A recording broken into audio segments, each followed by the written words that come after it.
green like a cat's at night time. No man knew Bram for a friend. He was a mystery. He never remained at a post longer than was necessary to exchange his furs for supplies, and it might be months or even years before he returned to that particular post again. He was ceaselessly wandering. More or less the Royal Northwest Mounted Police kept track of him, and in many reports of faraway patrols filed at headquarters there are the laconic words, "We saw Bram and his wolves traveling northward," or "Bram and his wolves passed us." Always Bram and his wolves. For 2 years the police lost track of him. That was when Bram was buried in the heart of the sulphur country east of the Great Bear. After that the police kept an even closer watch on him, waiting and expecting something to happen. And then the something came. Bram killed a man. He did it so neatly and so easily, breaking him as he might have broken a stick, that he was well off in flight before it was discovered that his victim was dead.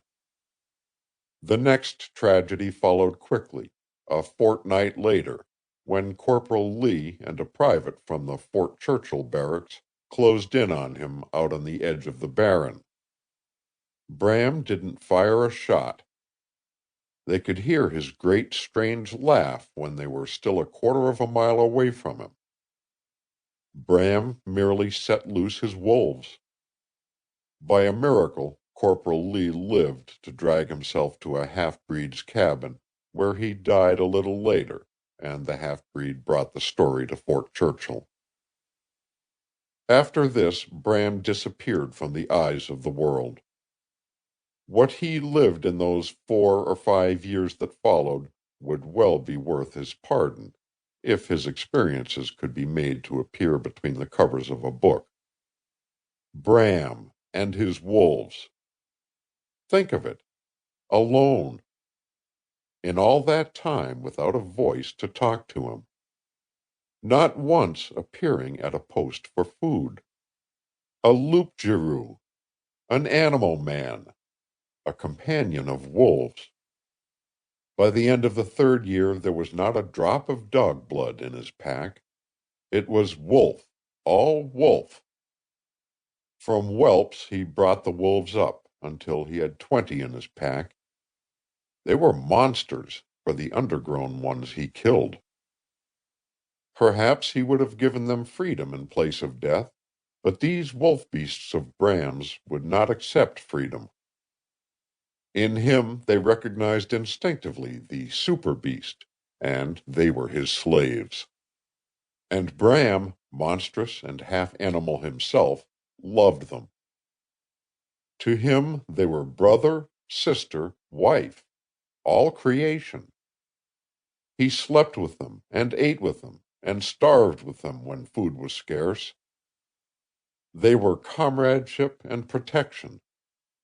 When Bram wanted meat, and there was meat in the country, he would set his wolf horde on the trail of a caribou or a moose, and if they drove half a dozen miles ahead of Bram himself, there would always be plenty of meat left on the bones when he arrived. 4 years of that. The police would not believe it. They laughed at the occasional rumors that drifted in from the far places, rumors that Bram had been seen, and that his great voice had been heard rising above the howl of his pack on still winter nights, and that half-breeds and Indians had come upon his trails here and there, at widely divergent places. It was the French half-breed superstition of the chasse-galerie that chiefly made them disbelieve, and the chasse-galerie is a thing not to be laughed at in the Northland. It is composed of creatures who have sold their souls to the devil for the power of navigating the air, and there were those who swore with their hands on the crucifix of the Virgin that they had with their own eyes seen Bram and his wolves pursuing the shadowy forms of great beasts through the skies. So the